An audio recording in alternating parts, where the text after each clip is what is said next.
¿Se ve la presentación? Sí, sí se ve. Ya estoy listo, doctora. Si gusta, puedo empezar. Ya de una vez ya puse a grabar también. Ok, gracias. Entonces, el tema que me tocó es laparoscopía, principios y equipo básico. Para empezar, la cirugía laparoscópica consiste en realizar operaciones de distintos órganos em, sin abrir el abdomen, como en la cirugía clásica. Aquí en esta diapositiva podemos ver cómo se lleva a cabo la perspectiva de cómo se lleva a cabo una cirugía laparoscópica. Cambia un poco la imagen que vemos normalmente en la televisión de las cirugías clásicas, de los cirujanos ensangrentados y el paciente abierto casi completamente. Aquí vemos que la visión de los cirujanos no está en el campo quirúrgico, sino está en una pantalla, en un monitor.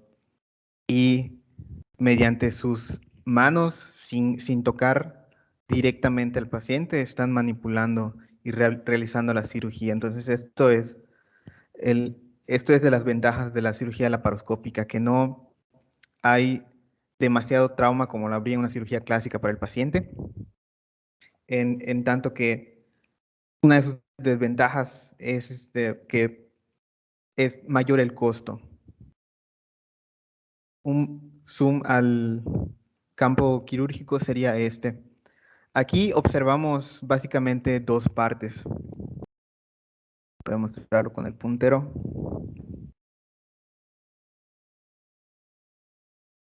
En la parte de atrás, aquí no sé si se ve el puntero, vemos el laparoscopio, que es la cámara propiamente. Y aquí adelante vemos tres como tornillos, se llaman trócares. Los trócares son como portales, ahí se conecta todo el utensilio que va a servir en la cirugía, es decir, tijeras, pinzas, absolutamente todo va a pasar por el trocar y va a llegar hacia donde se está realizando la incisión o el proceso que se esté realizando, que es parte de la cirugía. Ahí vemos otro ángulo y vemos en dónde está el laparoscopio que entra en el abdomen y mediante los trócares que están representados por estas herramientas azules, introducimos todo tipo de herramientas quirúrgicas. Claro, esto es en cuanto a cirugía abdominal. Para realizar una laparoscopía, pues hay tres formas de hacerlo. Si tenemos un diagnóstico firme, realizamos una laparoscopía terapéutica. Si tenemos un diagnóstico presuntivo, realizamos una laparoscopía diagnóstica.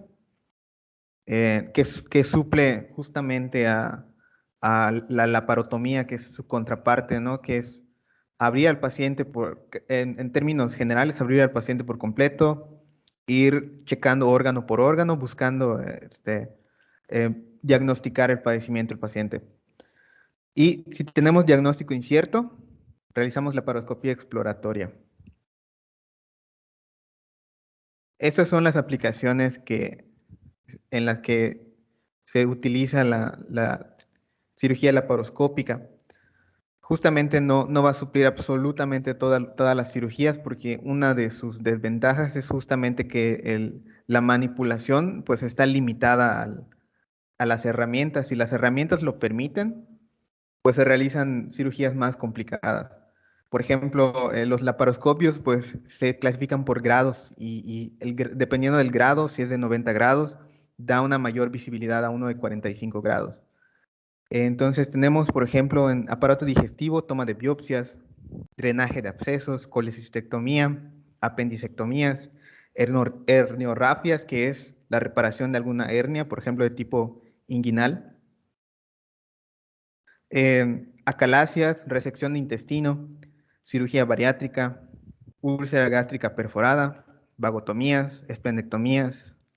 Se utiliza también en otorrinolaringología, en cirugía de senos paranasales, cirugía torácica para hacer videotoracoscopía, en cirugía traumatológica, En el caso de artroscopía de rodilla, codo y muñeca, tobillo, cadera, reconstrucción de ligamentos. En ginecología y obstetricia podemos utilizarlo para histeroscopia. En cirugía urológica, para resecciones transuretales, nefrectomías, extirpaciones de quistes renales, linfadenectomías, varicocelectomías, cirugía vesical en la incontinencia urinaria, entre otras más, pero estas son las clásicas. Entre las ventajas que tenemos versus la cirugía clásica, pues está que en el preoperatorio se minimiza el trauma quirúrgico, hay menor pérdida de sangre, hay menor edema tisular y visceral, hay menor alteración endocrina y metabólica, menor reacción inflamatoria e inmunitaria de los tejidos, menor posibilidad de adherencias postoperatorias.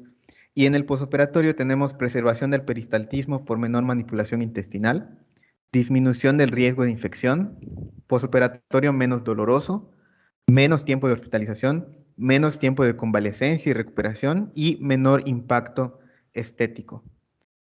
Por supuesto, una de sus mayores desventajas, ya lo había comentado, es el costo y también que depende mucho de la experiencia del cirujano. Es importante conocer también las contraindicaciones, por ejemplo, la inestabilidad hemodinámica, el shock séptico, la coagulopatía severa, porque sabemos que muchos de los factores de coagulación se activan justamente de manera mecánica, ¿no? El flujo sanguíneo. Entonces, al realizar ese tipo de cirugías, pues estamos interviniendo de una manera traumática y pues puede agravar la coagulopatía. Descompensación cardiorrespiratoria y distensión abdominal masiva. Muy bien, ahora, en cuanto al equipo, lo principal que hay que conocer es lo que tenemos del lado izquierdo, que es el carro laparoscópico o torre laparoscópica. Podemos dividir las herramientas en 4.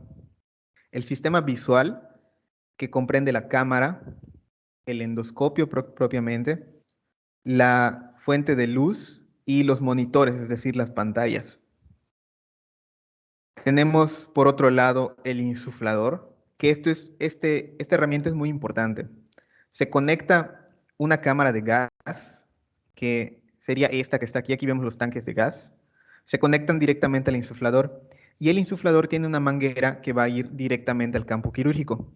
Y lo importante aquí es para qué sirve ese insuflador. Pues va a administrar, a controlar el flujo de algún gas que se utilice en la cirugía. Esos gases se utilizan para distender principalmente el abdomen y facilitar el acceso de las herramientas a donde se va a operar. Entonces, siempre está presente, siempre es importante. Normalmente se usa el dióxido de carbono porque es más fácil de eliminar para el cuerpo, tiene un precio más accesible, no es inflamable, pero también se puede utilizar el óxido nítrico y el helio, que es menos recomendado. Tenemos por otro lado los trócares. Los trócares, como había explicado, un lado, el lado de la colita, va hacia el campo quirúrgico y la parte de arriba queda un tanto fuera del campo quirúrgico y ahí es donde se van a introducir las herramientas. Y por otro lado tenemos también a los instrumentos, por ejemplo, con lo que vamos a hacer la disección, los retractores, las energías, en caso de herramientas con las que hay que utilizar cauterización, por ejemplo, o hay algunos tipos de bisturí que vamos a ver más adelante que pueden coagular al mismo tiempo que cortan. Y todos tienen este aspecto como largo, porque todos van a pasar por el trocar. Podemos dividir también en 4 pilares todos los equipos que se utilizan en la paroscopía. Los instrumentos manuales, como los trócares, las tijeras, disector, el hook, ahorita vamos a hablar del hook, pinzas especiales, aplicadores de clips. Otro pilar serían los equipos ópticos, que es propiamente el laparoscopio.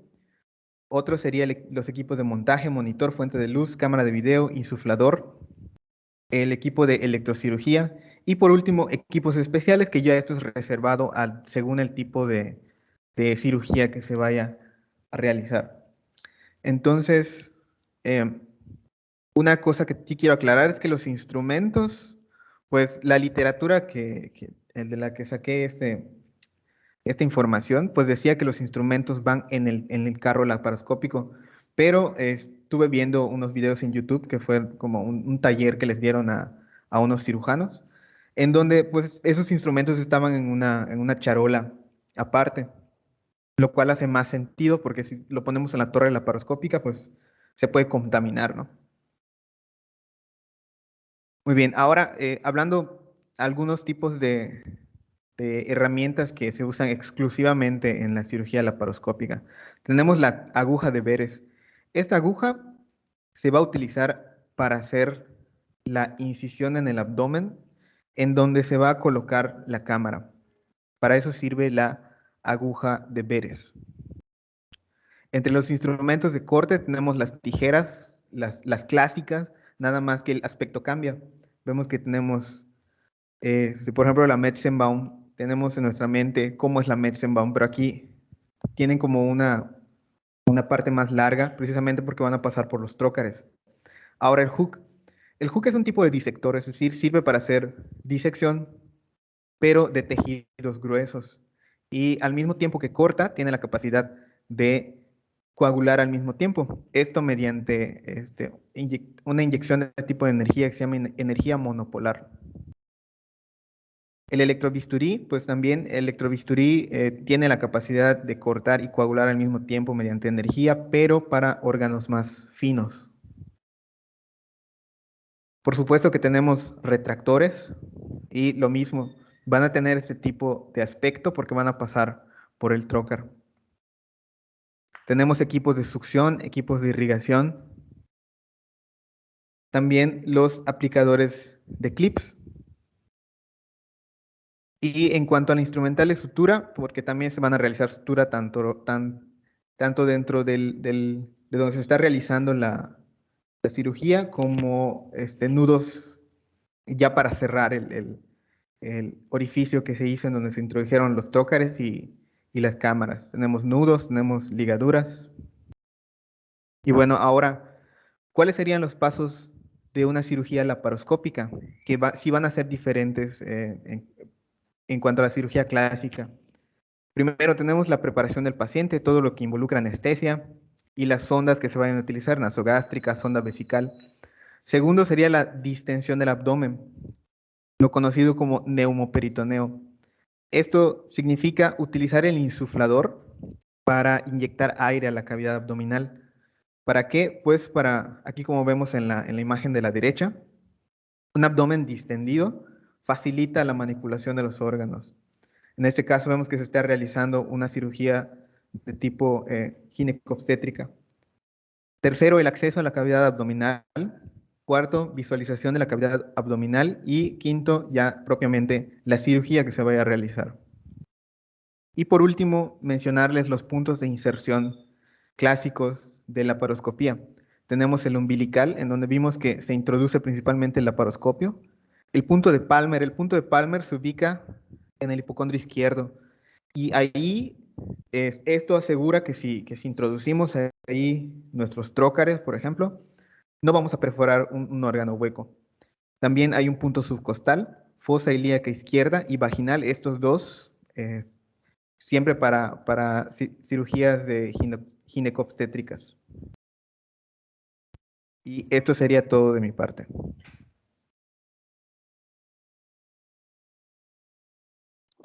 ¿Y las pinzas? Mande. ¿Y las pinzas? Ah, bueno, las mencioné, pero no nombre por nombre. Ajá, pues eso es lo que hay que conocer. ¿Cuáles son las de disección? ¿Cuáles son las de tracción? Etcétera, etcétera. Que Ah, son esas. no las incluí. Ah, pero es importante, ¿no? No lo consideré esencial porque pues decía ahí equipo básico, entonces solo me limité hacia la clasificación general. Ajá, ajá. ¿Y cómo vas a saber cuál vas a utilizar y con qué? Es como una pinza Kelly, no es lo mismo que una pinza Alice. Ok. Entonces hay que saber por lo menos sus nombres, que me imagino que si lo estudiaste lo debes de saber. Bueno, tengo un documento, puedo complementar las diapositivas y luego las paso a mis compañeros. Bueno, está bueno. Nada más que sepan que la pinza disectora se llama Maryland y la pinza de agarre se llama Grasper. Hay 1000 pinzas más, pero las básicas son esas. La tijera, como les dijo su compañero, la Grasper y la Maryland.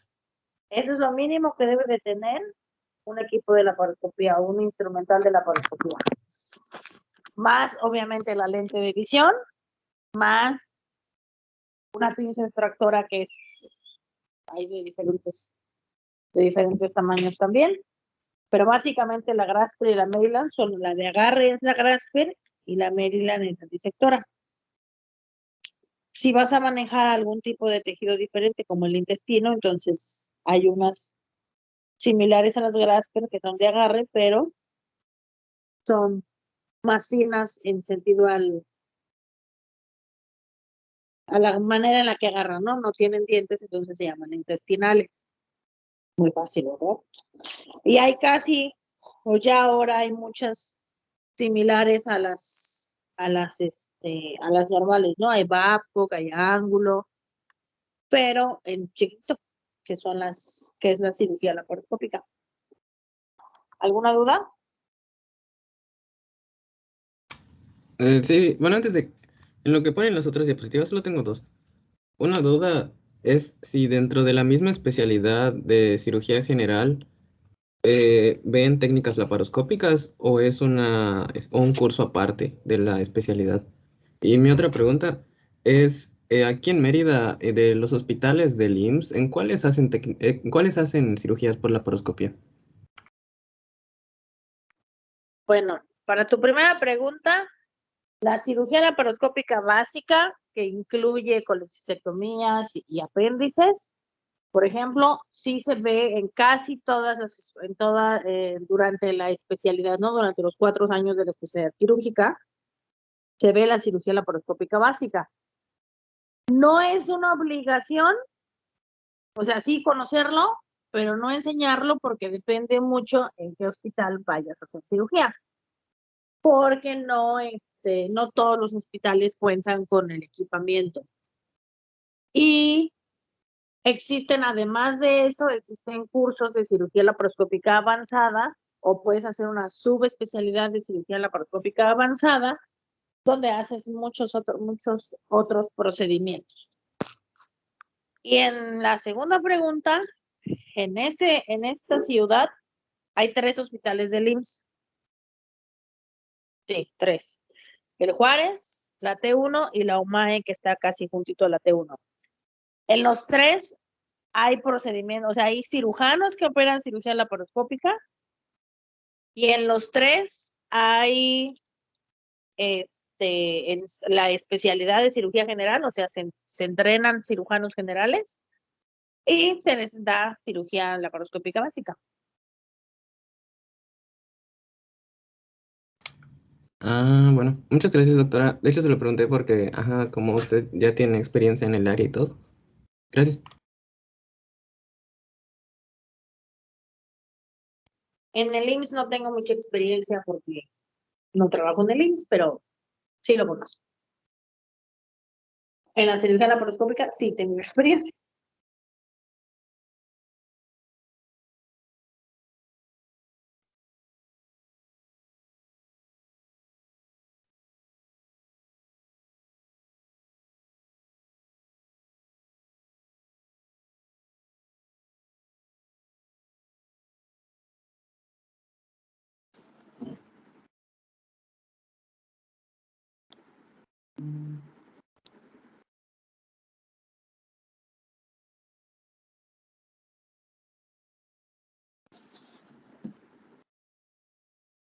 Ya volví, me desconecté, creo. ¿Algo más?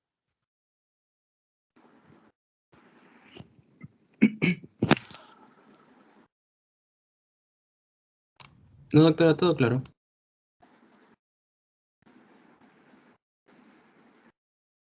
Podemos continuar, creo, entonces, ¿no? Se ve en la pantalla. Sí. Sí. Bueno, pues...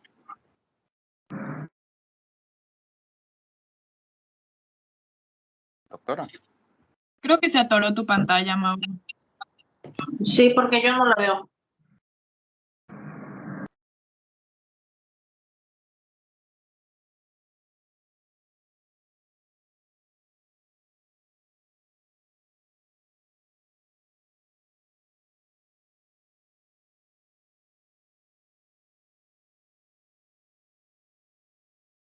¿Ya se ve?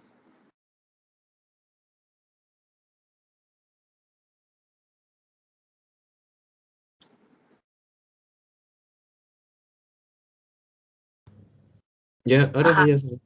Ahora sí se Ahora ve. sí. Bueno, pues yo soy Mauro Sánchez y a mí me tocó el tema de suturas.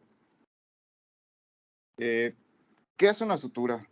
Una sutura es un procedimiento en el cual vamos a afrontar planos incididos para facilitar la cicatrización de una herida del paciente y así ayudar en el proceso natural de reparación del organismo. La sutura, existen dos tipos de suturas, o básicamente se realizan dos tipos de suturas: la ambulatoria, que es la clásica que conocemos cuando tenemos un corte y llegamos a urgencias y nos dan 2 o 3 puntos, y la sutura quirúrgica. Lo que vamos a tocar a partir de este momento, pues son los principios más básicos del proceso de sutura. Ahora bien, ¿qué es un hilo de sutura? Los hilos de sutura se definen como aquellos materiales utilizados para ligar vasos sanguíneos o aproximar bordes o extremos de una herida hasta completarse el proceso de cicatrización, protegiendo la herida de agresiones externas, y los cuales tienen el propósito de sostener en la posición los bordes de una herida, disminuyendo a la vez la tensión entre los mismos y favoreciendo la cicatrización de la solución de continuidad. Lo importante de una sutura no solamente es conocer el proceso o el procedimiento para realizar una sutura, sino saber cuándo se tiene que suturar. De manera más general, lo más importante es al finalizar una cirugía, obviamente, cuando tenemos heridas que tienen más de 6.5 milímetros de profundidad, o este alcance sobrepasa en profundidad la capa grasa corporal, llegando a planos más profundos. Cuando la herida tiene una longitud mayor a 2 centímetros, o combinaciones de estas. También se necesita realizar una sutura cuando existen bordes irregulares en una herida. Para realizar una sutura es necesario que se tengan bordes regulares, y en este caso lo que se recomienda es el desbridamiento, pero eso ya es otro tema. También se recomienda realizar una sutura cuando la herida está sobre una articulación o una herida no deja de sangrar pasado un tiempo de 15 minutos. Esas son las indicaciones más generales de una sutura. Al final voy a dar otros comentarios acerca de la realización de las suturas.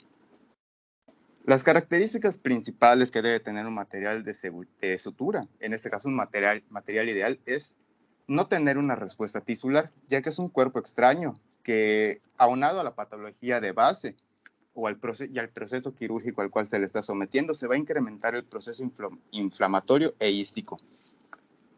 La resistencia debe ser por lo menos adecuada para el procedimiento para el cual se está empleando o en el tejido en el cual se va a aplicar, ya que se someterá a tracción.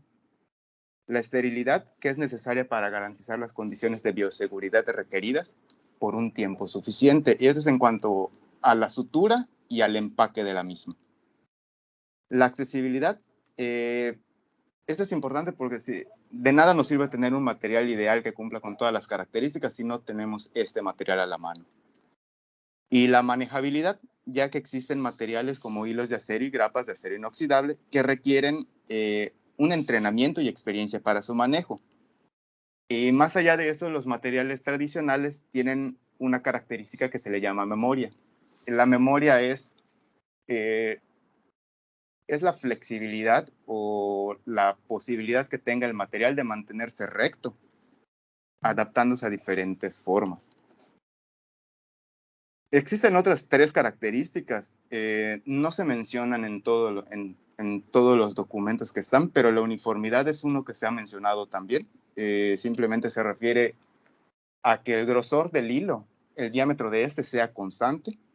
La flexibilidad, que se refiere a que el material, debido a esa memoria también, pueda mantenerse o pueda tomar más de una forma o hacer ángulos cerrados, y la predecibilidad, que es la capacidad que tengamos de conocer cómo el material va a reaccionar, o más bien cómo el cuerpo va a reaccionar a ese material.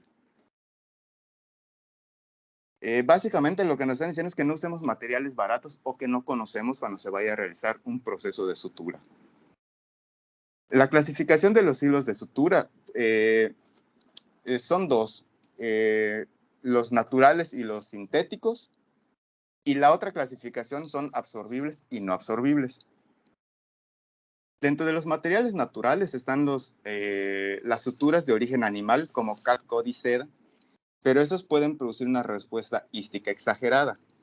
En países, por ejemplo, como en Europa, más bien de la Unión Europea, que tienen, pues es la enfermedad de las vacas locas, el catgut está ya prohibido precisamente a que puede ser una vía para la transmisión de esto. Los materiales vegetales como el lino y algodón, pero estos cada día están cayendo más en desuso. Y los naturales como los minerales, como son el acero inoxidable, la plata y el titanio, que producen una nula o mínima respuesta ística. Por otro lado, también existen los materiales sintéticos, y esos básicamente se desarrollan para mejorar las características de los materiales naturales. Específicamente se busca una menor reacción de la respuesta inflamatoria, se busca una mayor flexibilidad y una mayor resistencia, e incluso se busca un mayor o un menor tiempo de absorción por parte del cuerpo. Los materiales sintéticos que se utilizan con mayor frecuencia son el nylon, el polipropileno, el ácido poliglicoico, la poliglactina 910, que es el dicril, la polidioxanona, el poligliconato, el polietileno y el polibutéster. Los hilos, como les mencioné, pues tienen la clasificación entre naturales y sintéticos y absorbibles y no absorbibles. En esta imagen lo que podemos ver pues es la clasificación entre naturales y sintéticos, los cuales son absorbibles y no absorbibles. Y podemos comenzar a notar algo en el empaque de estos, que es cada tipo de sutura trae un color distintivo. Esto es un código de colores para que se puedan identificar los materiales a la hora de seleccionarlos y para verificarlo a la hora de la cirugía. Esta es la tabla en la cual es una tabla general, muy genérica, del tiempo de absorción de algunos de los materiales, cuáles no son absorbibles. Y también comenzamos a ver otros elementos como si el material es monofilamento o trenzado. Esta no es una característica de clasificación de los materiales, sin embargo es una característica de algunos materiales. Los materiales monofilamentos son los que se utilizan principalmente para suturar los planos más profundos dentro del cuerpo, ya que al no haber este trenzado hay menor probabilidad de que se pueda dar una infección bacteriana o cualquier tipo de infección en los planos más profundos, teniendo que realizar nuevamente una cirugía y evitar todo el proceso de la enfermedad subsecuente de esta. Aunado a esto, existen materiales de nueva generación, por ejemplo, como el dicril, que tiene ya una nueva versión que se llama si no me equivoco, dicril coated, que trae una capa antimicrobiana, y este puede venir como material trenzado. Entonces ya la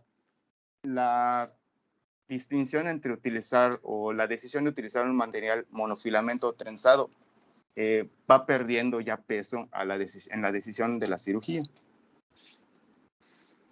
El calibre del material es parte de la uniformidad que había comentado al principio. Y el calibre básicamente se refiere a la resistencia debido al ancho del material.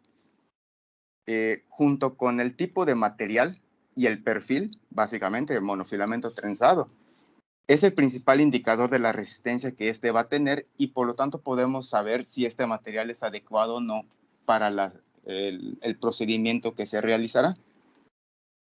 El calibre de los hilos de sutura, como ya hemos escuchado en varias ocasiones, pues viene en base a ceros. Y el cero es el número base.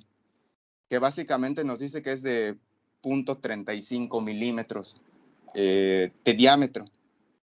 El más delgado que se utiliza es el de 11 ceros y el más grueso es el de 3 ceros.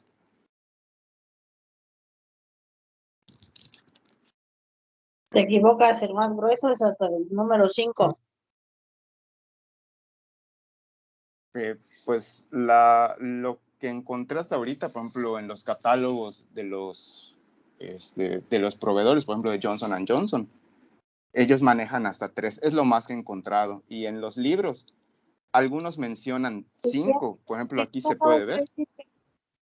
A ver, escúchame. Bueno, si tú solito acabas de decir que tu base es el 0, entonces, ¿cómo va a ser el 3 ceros el más grueso? Cuéntamelo. Si tú no. solito dijiste que tu base es el 0.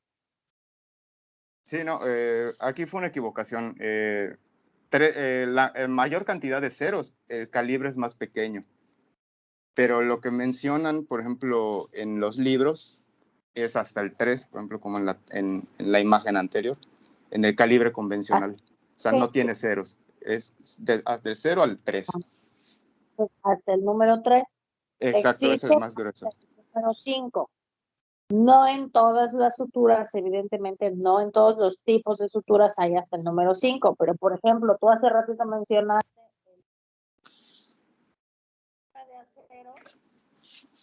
de acero que ¿cómo se llama? Es del número 5. Hay uno que se llama poliéster, que es Cetibond, que también hay del número 5.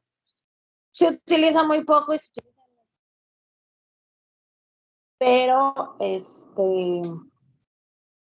pero existe, ¿no? O sea, el número 5, el número más grande que hay es el 5, el más grueso, y el más delgadito es el 11 ceros.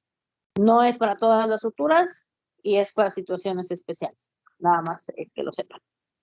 Perfecto. Gracias, doctora. El material de sutura que vamos a utilizar, de manera general, esto es lo que explica alguna bibliografía, es la siguiente. Por ejemplo, en párpados utilizar el de 6 ceros. Esto es con un material no absorbible. Y también tenemos un tiempo de retirada de puntos. El tiempo de retirada de puntos es para, como se dice, o lo que se estaba mencionando, la sutura es nada más para ayudar al proceso de cicatrización, no es para hacer el cierre definitivo.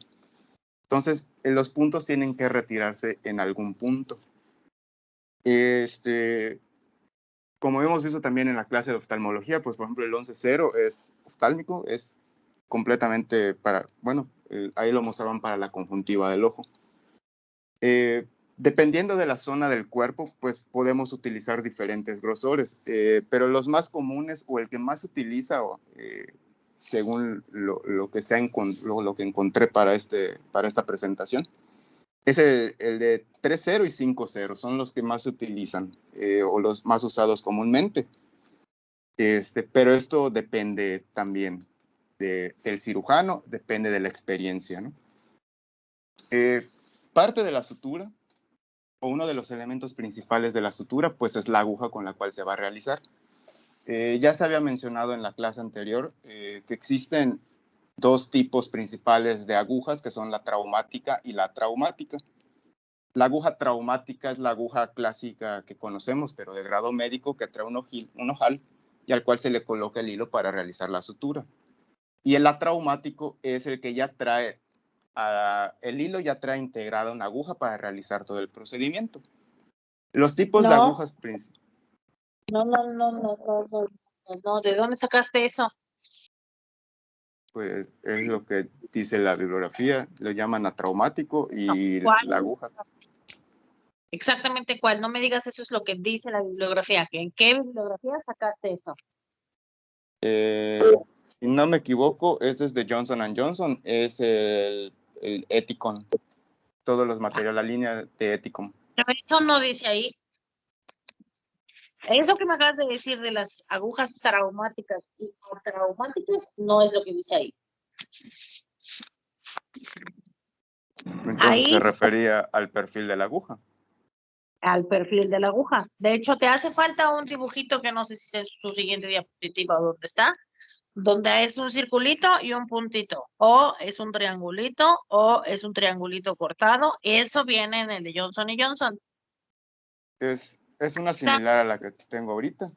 Por Y eso de hecho también, sí. tienes ahí, es una aguja atraumática, es el puntito, el circulito, y una aguja traumática es el triangulito. ¿A qué se refiere eso?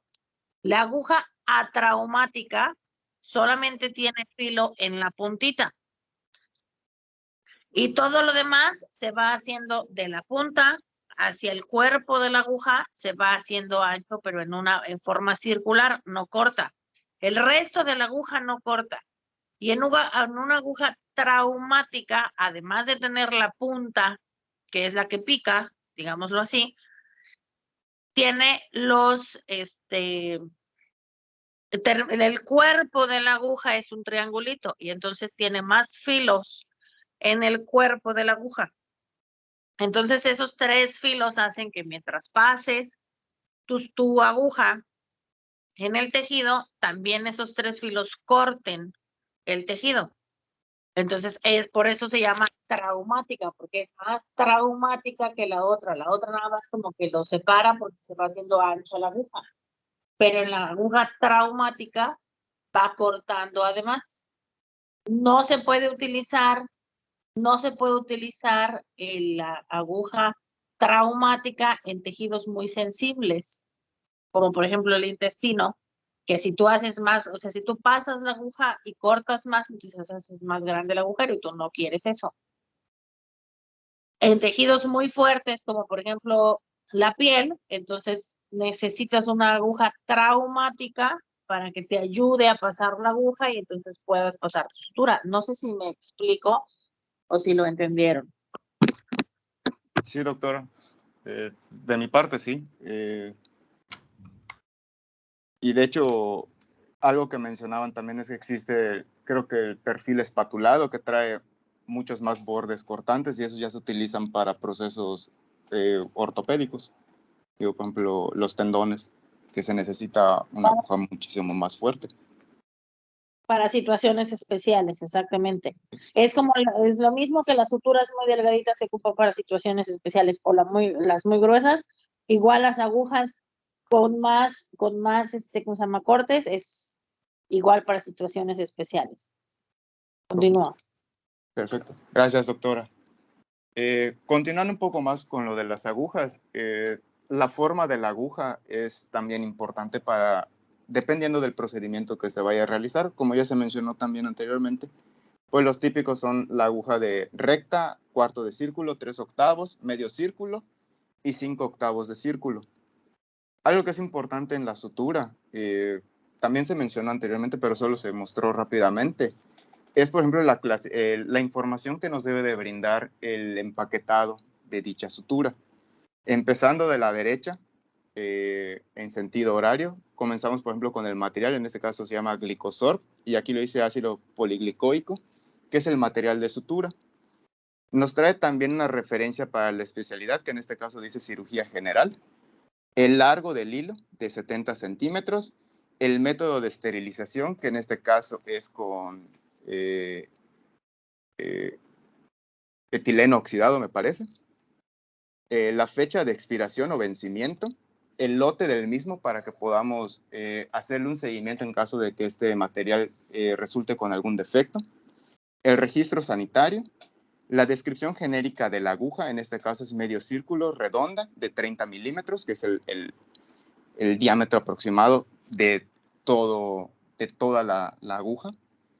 La forma de la aguja, ese HR que se menciona aquí es un código que existe, es general para las agujas y son literalmente, hasta donde conté, como 36 códigos, y el calibre de la aguja, del hilo. En este caso estamos hablando de calibre 1, que es un calibre bastante grueso. Ahora bien, de manera ya puntual, los tipos de suturas. Los tipos de suturas son los procedimientos que ya se van a realizar en los planos en los cuales están incidiendo. Y en este caso tenemos el punto simple. Es el punto más fácil y más usado y se usa en tejido subcutáneo y piel. La distancia entre los puntos se debe de realizar entre 3 y 5 milímetros. El punto simple. Aquí no lo puse, lo pongo en los comentarios finales de la presentación. Pero básicamente el punto simple es el nudo, como se dice, el más usado porque es el más fácil de controlar la tensión que se va a ejercer sobre el plano que se está incidiendo. Aquí, como pueden darse cuenta, es literalmente el punto que hacemos, incluso si ustedes han tenido la oportunidad de coser alguna prenda, pues es el punto más sencillo. Ahorita no voy a tocar la parte de la anudación de las suturas. Eso lo pongo un poquito más al final, es nada más para que conozcamos ahorita cuáles son las suturas principales. En este caso, pues la simple. El siguiente tipo de sutura, pues es el continuo o conel, así se le conoce.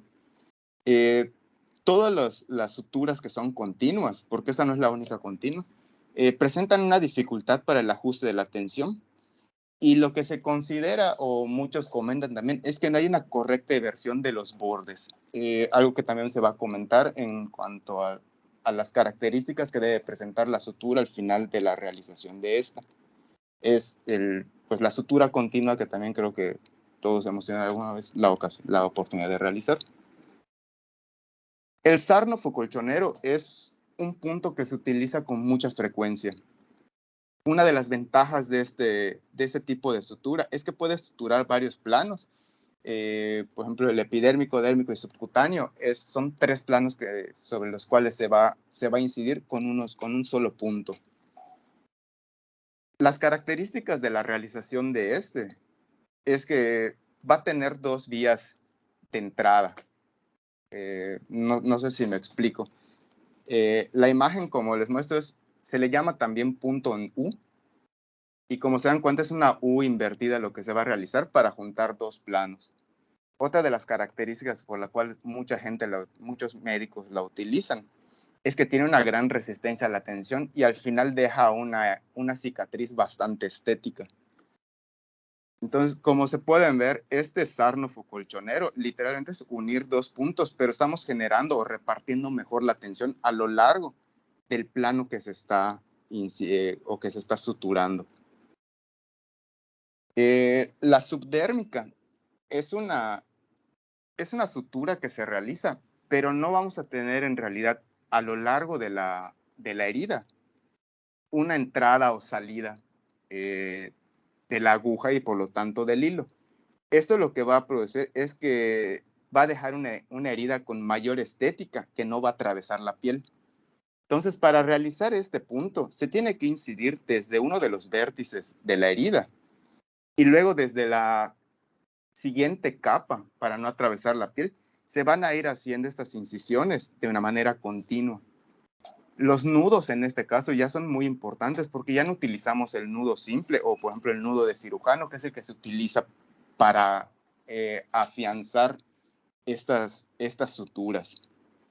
Es un nudo, como digo, corredizo, pero en las imágenes que se muestran, por lo general le hacen un cabo, no le llaman cabo falso, pero hacen como una orejita para que tenga el cirujano de dónde generar un poco más de tensión para retirarla y también tener un retirado corrido del mismo.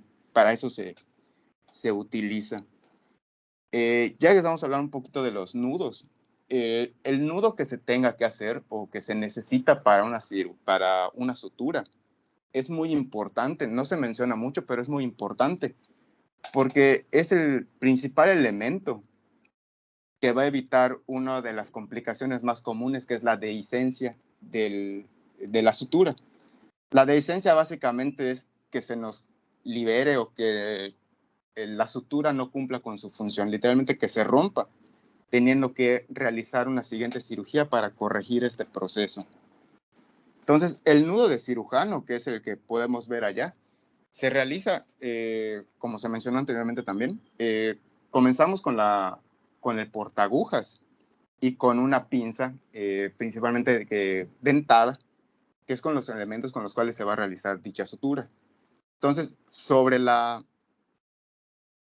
hilo que mantiene el portaagujas, se van a realizar 2 giros y se van a correr. El siguiente punto se va a hacer, pero en el sentido contrario.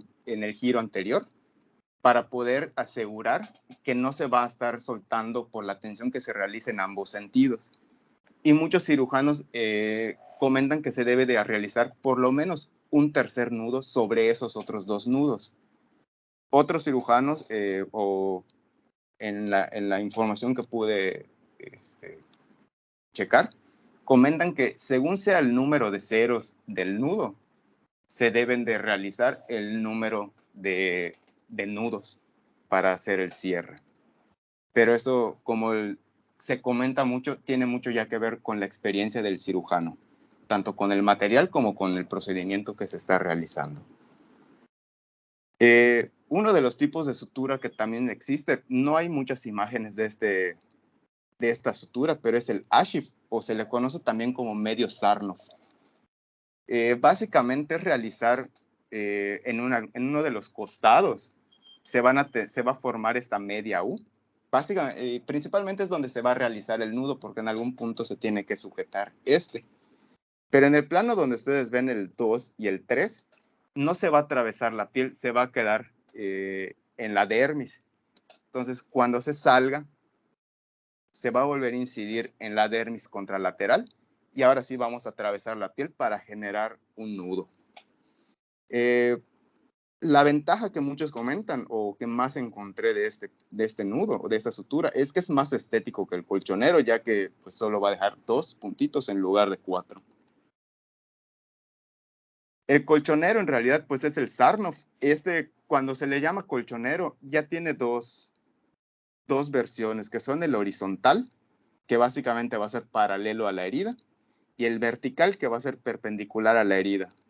Es la misma situación, solo que pues uno es horizontal y vertical, ha dicho. La horizontal es la que se utiliza principalmente cuando hay heridas en las cuales se requiere mucha tensión, porque va a provocar la distribución de la fuerza que se está ejerciendo. Se utiliza también para aproximar bordes que tienen una dificultad para hacer esta posición. Y muchos comentan que es el mejor nudo para evitar la dehiscencia de los nudos. Existen muchos otros puntos de sutura dependiendo del procedimiento que se vaya a realizar. En los dibujos superiores a la izquierda, lo que podemos ver es, por ejemplo, son los que les llaman como bolsa de tabaco. Y es para hacer este cierre como de muñones, por ejemplo, en las amputaciones. También lo utilizan, o se menciona que se utilizan para el cierre de vasos sanguíneos de diferentes grosores. En la parte de abajo de esto se pueden dar cuenta que también son los nudos continuos. Es básicamente la misma situación que habíamos comentado del intradérmico, solo que ya utilizan patrones un poco más cerrados, buscando distribuir mejor la tensión que se va a generar. Obviamente es, por ejemplo, el point tire, es realizar el Sarnoff, pero ya de corrido. Los que tienen a la derecha y hacia arriba es la misma situación, solo que se van a hacer las dos pasadas. En lugar de que, la mejor manera como yo me lo expliqué, no sé si les ayude, es como amarrarse las agujetas.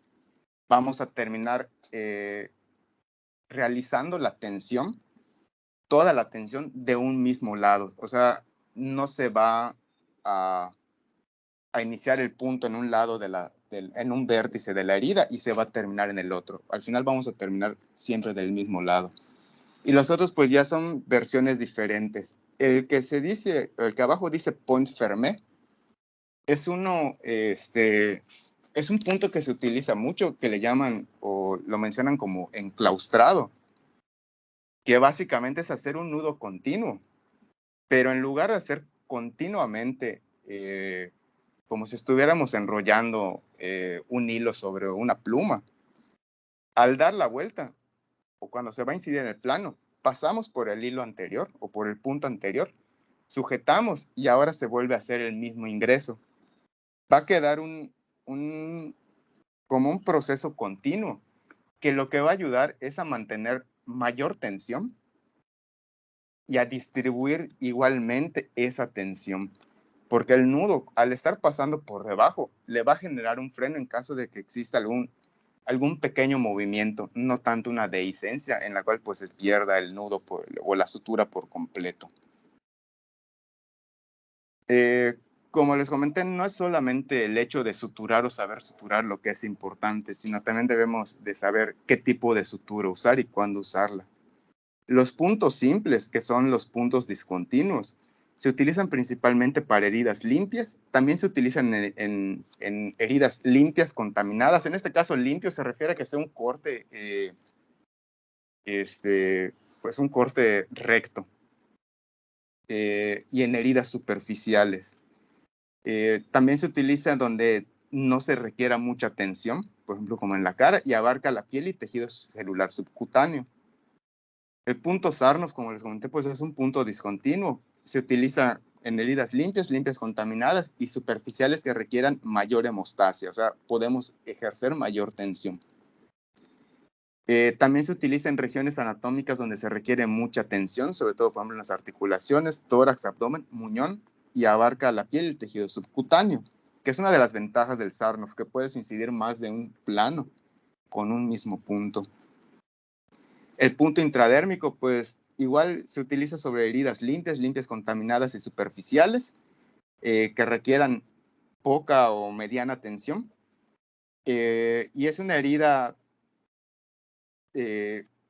o lo que va a ser es una sutura más estética, que se puede utilizar en herida traumática penetrante o perforante no diagnosticada, o cuando exista una herida que ya tiene un proceso infeccioso. Básicamente, para decidir si debemos o no realizar una sutura, pues anteriormente les mencioné las características más básicas en cuanto a dimensiones de la misma, pero la exploración, al explorar la herida, pues vamos a fijarnos en la profundidad. Entonces, si se tocan estructuras subyacentes y esas están lesionadas, hay que hacer una sutura. Obviamente la configuración, pues decidir también qué tipo de sutura es la más adecuada para el procedimiento. Y obviamente el desbridamiento, les dije, si existe o no el tejido viable. La preparación, pues la anestesia, como dices, es lidocaína con o sin adrenalina. Ya saben si es en una situación distal, la herida, por ejemplo, en un dedo, la nariz o en la oreja, pues es lidocaína con adrenalina. La exploración, pues hay que, mientras se está haciendo el proceso de limpieza para dar la sutura de la herida, pues hay que explorar las estructuras subyacentes para ver si tienen alguna lesión. La limpieza, esta se muestra básicamente como una limpieza con solución fisiológica, que es la irrigación. Pero también puede haber la mecánica, en caso de que tenga mucha contaminación, se puede utilizar apósitos o incluso algunos cepillitos especiales para limpiar la herida y tener una superficie limpia y evitar cualquier contaminación posterior que lleve una infección. Obviamente, ver si hay ya la hemostasia o ya comenzó el proceso hemostásico, dar el desbridamiento del tejido no viable, pues los antibióticos y la prevención del tétanos. Posteriormente se hace la aproximación de las capas. Vamos a llegar a las capas profundas. En este caso, ver si es necesario todas las capas o solo las fascias y qué sutura se va a utilizar. Esto no correspondía en tanto al tema porque ya es parte de la cirugía en sí, no tanto de las suturas. Pero lo que se menciona es que mientras más profunda sea la capa, y esto depende también del gusto del cirujano, se puede o no utilizar material absorbible. Esto, pues, la verdad, suena tal vez un poco contraproducente, pero hay materiales que son de absorción, pero de absorción muy lenta, pudiendo casi llegar hasta el año. Creo que el tiempo máximo de absorción es de aproximadamente 250 días y el tiempo promedio es de entre 70 y 90 días. Entonces dicen que mientras más profundo sea el plano, más, no necesario, por ejemplo, si es en un órgano, por ejemplo, un útero o en el hígado, no necesariamente se tiene que utilizar el material absorbible, pero ya cuando estamos en el peritoneo se tiene que utilizar el material absorbible. Y ya posterior a esto se utiliza material que no sea absorbible. En este caso, como les mencioné, el material más utilizado es el dicril, la poliglactina 910, y es un material que dura aproximadamente hasta 70 días en absorberse. Las capas superficiales, por ejemplo, como se puede ver en este esquema, pues las capas superficiales se tienen que alinear, se tienen que hacer la sutura no absorbible en la piel. Las grapas, en este caso, se utilizan, por lo que entendí, solo cuando hay un exceso o cuando hay un exceso de grasa corporal o cuando se requiere mayor fuerza para la sutura. Se utiliza, por ejemplo, mucho en las suturas entéricas. Pero pues esto ya es parte de las particularidades de estudiar cirugía. Entonces, lo que les comento ahorita nada más es como una guía para decidir si suturan y con qué material pueden suturar. Ahora, de manera general, para realizar la sutura se debe elegir el material más delgado que cumpla con el objetivo de aproximar los planos incididos, reduciendo la inflamación por la misma. Los materiales monofilamentos no absorbibles o de lenta absorción son recomendados para el cierre de planos profundos, principalmente en el abdomen.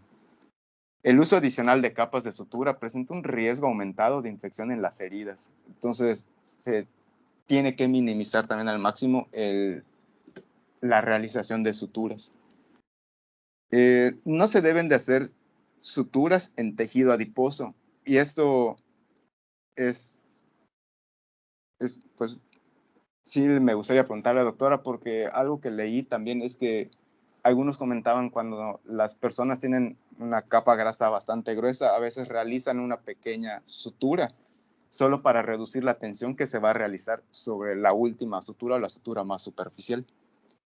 Y también dicen que no se debe utilizar una tensión excesiva para no producir una necrosis en los puntos de sutura. Pero, pues es por allá. No es que no lo puedas ocupar, porque obviamente sí lo puedes ocupar, pero nuevamente es para situaciones especiales. Si tienes una herida con un tejido adiposo muy, muy grueso, entonces sí puedes afrontar un poquito ese tejido. Y más que para disminuir la tensión, que además es para disminuir el espacio muerto, disminuir esa cueva que dejas entre la aponeurosis y entre la piel, por ejemplo, ¿no? Para que más pronto se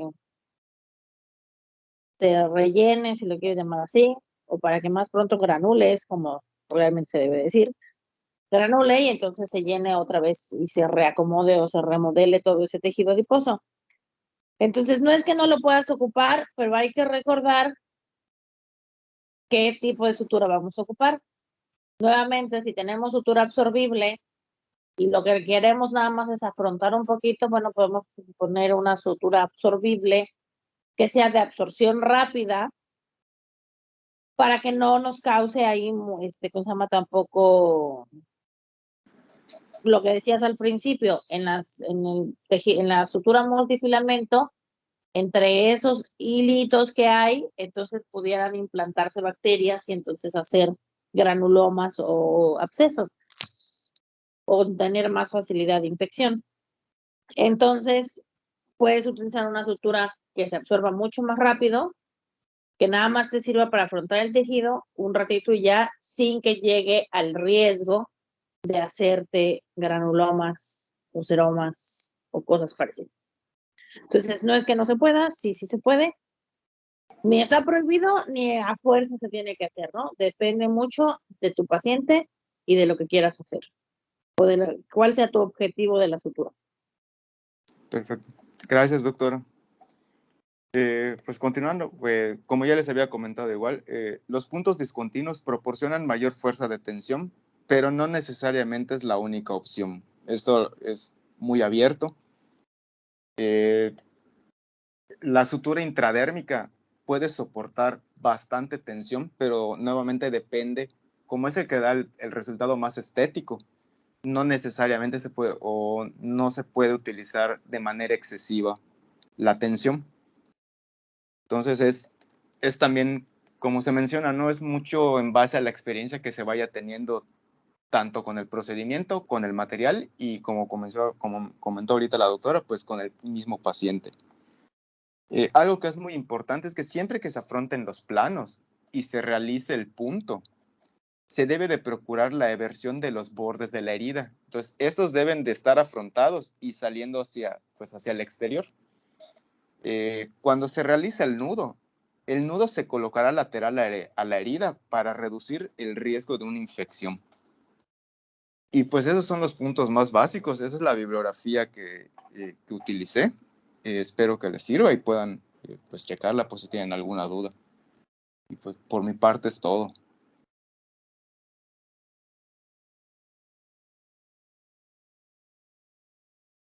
¿Alguna duda?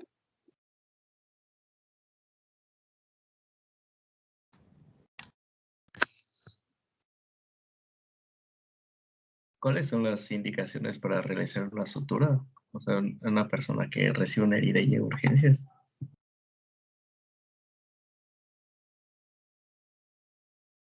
Se las dijo al principio su compañero. Sí, pero lo dijo rápido. No me puedo apuntar. Ah. Son heridas. Es una herida. Dilo. Perdón, doctora. Son heridas que tengan más de 6.5 milímetros de profundidad o que de plano tú veas que ya estás llegando a la capa grasa o que sea evidente también el daño a otros elementos. Otra de las indicaciones es que la herida sea abierta, sea mayor de 2 centímetros de largo o que tenga bordes irregulares, porque en este caso vas a tener que desbridar y unir. Aparte de que pues también hay una pérdida de masa corporal allá por el mismo desbridamiento. Básicamente esas son las indicaciones principales. Algo que se me olvidó comentar igual, y creo que sí es importante mencionarlo ahorita, es que hay un tiempo en el cual se puede realizar una sutura. El tiempo más estricto menciona que son 4 horas. O sea que pasadas 4 horas desde la aparición de la herida, por ejemplo en un accidente, si ya pasaron 4 horas y vemos que la herida es demasiado grande, demasiado irregular y con mucha contaminación, esa herida ya no se puede cerrar por una sutura. De hecho, se recomienda dejarla abierta para que el proceso infeccioso pueda ser tratado, porque de seguro va a haber un proceso infeccioso. Entonces, así no se complica esa herida. Pero esto nuevamente también es otro de los puntos que van con la experiencia del cirujano.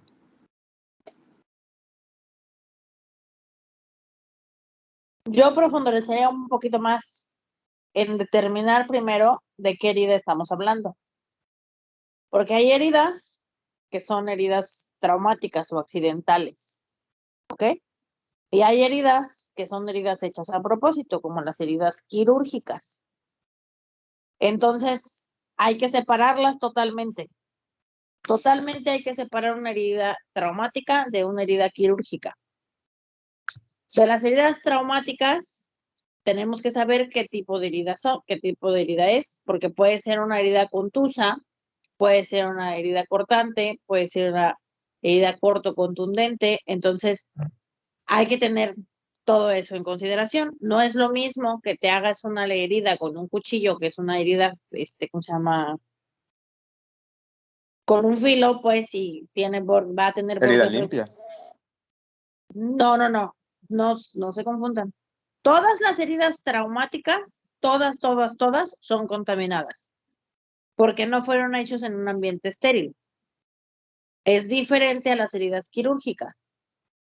Las heridas quirúrgicas están hechas en un ambiente estéril. Entonces, de entrada es una herida. Las heridas quirúrgicas son limpias, contaminadas y sucias. Eso es en relación a lo que hay alrededor de nuestro procedimiento quirúrgico. Son heridas quirúrgicas. Ahorita vamos a hablar de ellas. Primero hablamos de las traumáticas, que dijimos que son contundentes, ¿cómo se llama? Y cortantes. Entonces, una cortante es una herida ocasionada por un filo, un cuchillo, un cristal, no sé, cualquier cosa que tenga filo. Una herida contundente es un estallamiento, es como si te lanzan una piedra y ahí se estrella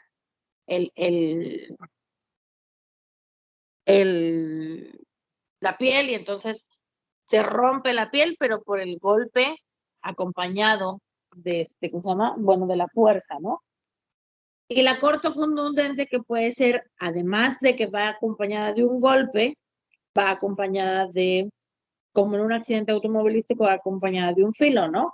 Si se rompe una ventana, además del golpe, bueno, la misma ventana y el golpe te causan la herida. Entonces tienes bordes regulares, irregulares. Todas las heridas accidentales, todas, son, ¿cómo se llama? Heridas contaminadas. Obviamente hay unas mucho más contaminadas que otras, depende del ambiente en el que se realicen. Por ejemplo, una herida por asta de toro es una herida sucia, que es corto, contundente, porque va acompañada de la fuerza o del golpe del empujón del toro, más la punta del cuerno, ¿no?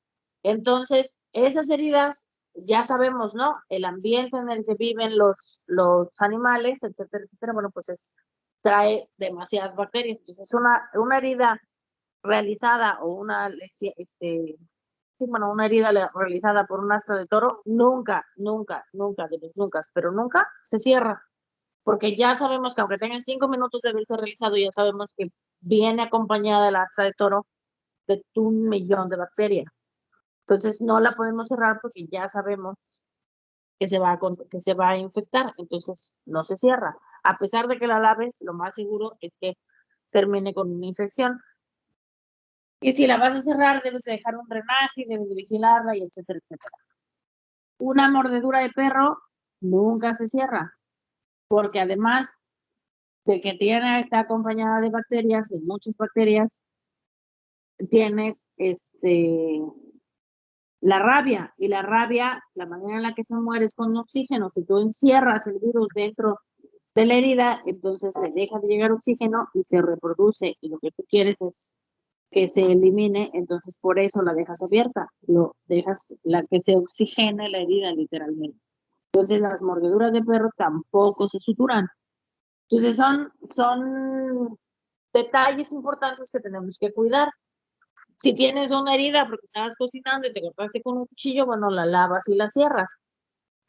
La diferencia entre una y otra es que dónde está, o sea, estás en un lugar limpio, en la cocina, estás cocinando, estás haciendo, entonces es un lugar muy, entre comillas, limpio, a diferencia de un asta de toro que está en un corral, entonces es un lugar extremadamente sucio. Entonces tienen que tener mucho cuidado con ese detalle primero. ¿Qué heridas sí cierras y qué no? Todas las heridas traumáticas o accidentales las tienes que lavar, las tienes que desinfectar, tienes que ver la manera de que queden lo más limpia posible, y si tienes situaciones especiales como la mordedura de perro, como el asta de toro, pues esas no las cierras. Probablemente si es algo extremadamente extenso, lo afrontas, pero dejas espacios muy grandes abiertos para que se pueda extraer o se pueda disminuir el riesgo, bueno, la infección, ¿no? El proceso infeccioso, o que el drenaje sea más fácil. A diferencia ahora sí, las heridas quirúrgicas. Una herida quirúrgica es una herida que se hace a propósito en un ambiente estéril, con un objeto cortante como el bisturí estéril. Entonces, esas heridas, a pesar de que están hechas en un ambiente estéril, también se clasifican en limpias contaminadas y sucias. ¿Por qué? Porque, por ejemplo, nosotros ya sabemos, ¿no? El tubo digestivo, la luz del tubo digestivo está en un ambiente externo, está en comunicación con el exterior. La boca hasta el ano, todo es un tubo cerrado herméticamente, o sea, no está cerrado herméticamente, sino está en contacto con el medio ambiente, con el exterior, ¿no? Con el ambiente. Entonces, si tú estás haciendo una cirugía en la que abres el tubo digestivo o cualquier tubo, porque puede ser la vía urinaria o puede ser la vía aérea, se convierte automáticamente en una herida contaminada. ¿Por qué? Porque ya se contaminó con el medio ambiente, aunque lo hayas hecho en un ambiente estéril. No sé si me están pescando la idea.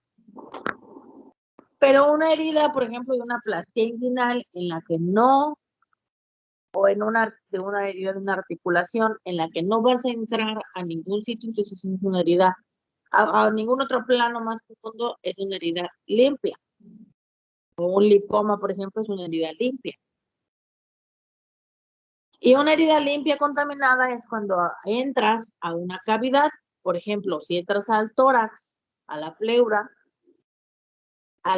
específicamente, o entras al abdomen sin abrir intestino, entonces es una herida limpia contaminada, porque entras a una cavidad que, entre comillas, debe de ser estéril. Cuando ya abres un tubo, insisto, vía urinaria, tubo digestivo, ¿cómo se llama? Vía aérea, entonces es contaminada. Y cuando ya existe una perforación y hay pus y hay, ¿cómo se llama? Bueno, ya hay un proceso infeccioso asociado, entonces es una herida sucia. ¿Ok? No sé si me entendieron la diferencia, primero entre las heridas accidentales y las quirúrgicas, y luego en el tipo de herida. Sí, doctora. Gracias. Doctora, Sí se entendió, doctora. ¿puede repetir lo de la herida sucia? Una herida sucia es una herida quirúrgica sucia. Eso es muy importante. Una herida quirúrgica sucia es, por ejemplo, en una apendicitis donde ya está perforada y donde ya hay, ¿cómo se llama? Pus en la cavidad abdominal y ya lleva mucho tiempo, por ejemplo, si está perforada, bueno, ya hay heces regadas en la cavidad, etcétera, etcétera. Entonces, esa es una herida sucia. Quirúrgica sucia.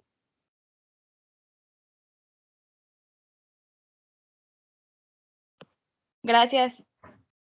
Todo esto significa que, en teoría, si nosotros estamos hablando de una herida quirúrgica, pues pensamos, si es una herida quirúrgica y está hecha en un ambiente estéril, no se debería de infectar la herida, a diferencia de una herida por un trauma que se hizo en cualquier ambiente, ¿no? En una herida quirúrgica se supone que está hecha en un ambiente estéril y no se debería de infectar. Pero si hay factores asociados, como todos los que les acabo de explicar, entonces el riesgo de que se infecte aumenta de acuerdo a todas estas situaciones. Entonces, en una herida limpia, pues no debería de existir ninguna manera en la que se infecte. En una herida sucia, pues la posibilidad de que se infecte o de que haya una infección del sitio quirúrgico, pues es mucho mayor. Entonces, por eso se clasifican así las heridas quirúrgicas, para no quedarse con la idea de que, pues si estoy en el quirófano y en un ambiente estéril, no tiene por qué infectarse. Sí, sí se infectan. Y se infectan por estas situaciones. Entonces, por eso es para tenerlo en consideración y entonces tomas la decisión del cierre de la herida de acuerdo a esa situación. Por ejemplo, si tienes una herida de un lipoma o de una hernia inguinal donde no entraste a la cavidad, no entraste al tubo digestivo, todo estuvo bien, se trata de una herida limpia, tu cirugía duró menos de 4 horas, etcétera, etcétera, puedes cerrarla con una sutura hermética como un subdérmico.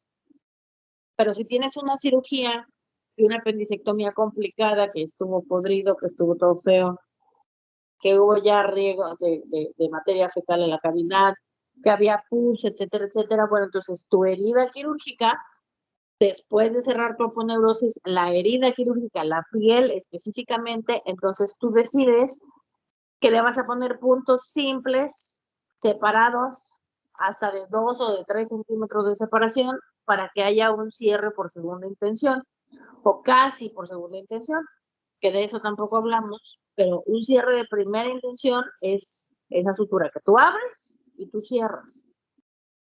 El cierre de segunda intención es una herida que tú abriste, tú cerraste, por alguna razón tuviste que abrir otra vez y la dejas a que se cierre solita. Y una herida de tercera intención, un cierre de tercera intención, es una herida que tú abriste, tú cerraste, tú abriste otra vez porque se infectó lo que tú quieras y cuando ya estaba limpia, la volviste a cerrar. Es un cierre de tercera intención. Entonces, eso va en consideración a las infecciones, etcétera, etcétera. Y a qué tipo de cierre le hayas dado a tu paciente.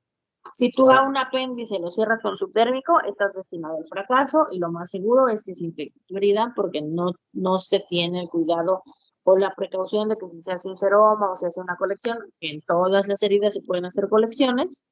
Si tú dejas esa colección ahí, no le das ninguna oportunidad para que se libere esa colección, lo que va a pasar es que se va a infectar y entonces se va a infectar tu herida quirúrgica, que es diferente a que solo se haga un seroma. Entonces, eso es lo que te va a llevar a ti a decidir qué tipo de cierre le vas a dar a tu herida de acuerdo a lo que tú hayas realizado o tú hayas visto en el procedimiento quirúrgico.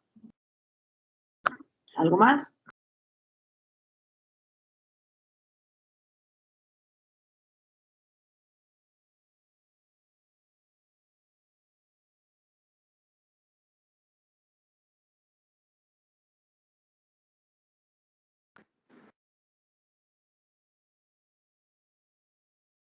Disculpe, doctora, ¿cómo es la evaluación del taller? Con sus presentaciones y con examen. Examen escrito porque no tenemos muchas otras cosas que hacer. ¿Y en qué fecha es el examen escrito? Disculpe. Se los puse en su programa, ¿no? No sé si es 20, creo que es un día antes o un día después del anterior, del de cirugía y urgencias.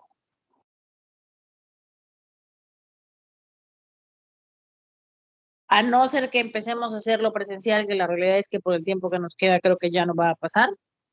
Entonces sería haciendo suturas, precisamente. Pero creo que eso no va a pasar.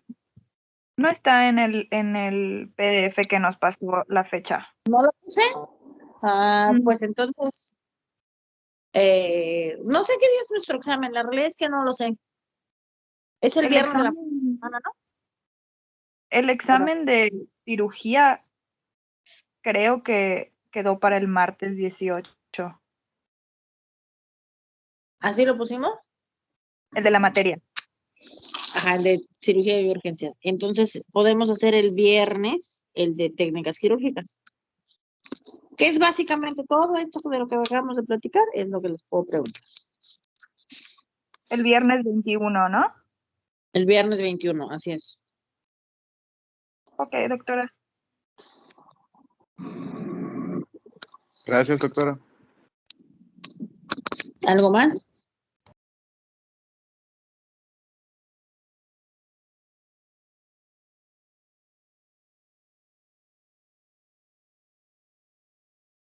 No, todo claro, doctora.